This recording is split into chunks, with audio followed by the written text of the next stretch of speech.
कार्तिक मास के कृष्ण पक्ष की एकादशी को रमा या रंभा एकादशी के नाम से जाना जाता है। इस एकादशी का व्रत रखने से व्यक्ति को सुख और समृद्धि की प्राप्ति होती है। ऐसा माना जाता है कि जो भी व्यक्ति एकादशी का व्रत रखकर विधि विधान से भगवान विष्णु और लक्ष्मी जी की पूजा करते हैं, उन्हें सभी प्रकार की सुख और सौभाग्य की प्राप्ति होती है। नमस्कार, मैं प्रतिमा पांडे। हमारे व्रत और त्यौहार में आपका बहुत बहुत स्वागत है। आज हम आप सभी को कार्तिक माह के कृष्ण पक्ष की एकादशी की जानकारी देंगे कि एकादशी कब मनाई जाएगी, एकादशी तिथि कब प्रारंभ हो रही है, कब समाप्त होगी, इस दिन पूजा करने और पारण करने का शुभ समय क्या होगा।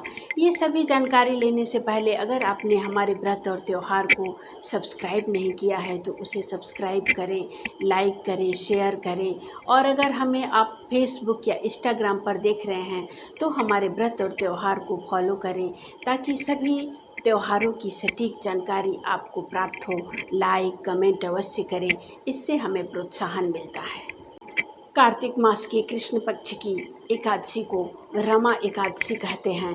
रमा एकादशी 17 अक्टूबर के दिन मनाई जाएगी। एकादशी तिथि का प्रारंभ 16 अक्टूबर के सुबह में 10:23 पर हो जाएगा और 17 अक्टूबर को 11:12 पर एकादशी तिथि समाप्त हो जाएगी। इसीलिए उदया तिथि और द्वादशी युक्त एकादशी होने की वजह से आप सभी लोग रमा एकादशी 17 अक्टूबर के दिन ही व्रत रखें। पूजा का शुभ समय। एकादशी की पूजा जो लोग ब्रह्म मुहूर्त में करना चाहते हैं उनके लिए ब्रह्म मुहूर्त का समय है 17 अक्टूबर को प्रातः 4:40 से लेकर 5:20 तक। ये समय बहुत ही शुभ है। इस शुभ समय में आप भगवान की विधि विधान से पूजा कर उन्हें प्रसन्न करें। इसके अलावा इस दिन अभिजीत मुहूर्त है जो कि 11:52 से लेकर दोपहर में 12:35 तक है। ये समय भी बहुत ही शुभ माना जाता है और ये समय भगवान विष्णु का अति प्रिय समय है। पूजा विधि। सभी एकादशियों की तरह रमा एकादशी की भी पूजा विधि बिल्कुल समान है। सबसे पहले ब्रह्म मुहूर्त में उठकर नित्य क्रिया से निवृत्त होकर स्वच्छ वस्त्र धारण करें और शुभ समय में भगवान विष्णु की विधि विधान से पूजा कर उन्हें पुष्प धूप दीप अर्पित करें। उन्हें पीली मिठाई और पीले पुष्प अवश्य चढ़ाएं, तुलसी जी का भोग लगाएं और आपके पास समय है तो वहीं पर बैठकर भगवान विष्णु जी के कोई भी एक मंत्र का जाप करें। वैसे ओम नमो भगवते वासुदेवाय नमः ये बहुत ही आसान मंत्र है और करीब करीब ये मंत्र सबको पता होगा, इसलिए समय निकाल कर आप इस मंत्र का अवश्य जाप करें और भगवान की आरती कर क्षमा याचना करें। उसके बाद प्रसाद अपने पूरे परिवार में वितरण कर स्वयं ग्रहण करें। महत्व। पद्म पुराण में रमा एकादशी का बड़ा ही महत्व बताया गया है। ऐसा बताया गया है कि रमा एकादशी कामधेनु के समान पुण्य फल प्रदान करने वाली होती है।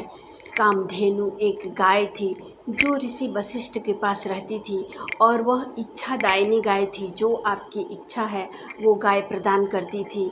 उसकी तुलना रमा एकादशी से की गई है कि रमा एकादशी का व्रत करने से भी आपकी सभी इच्छाएं पूर्ण होंगी।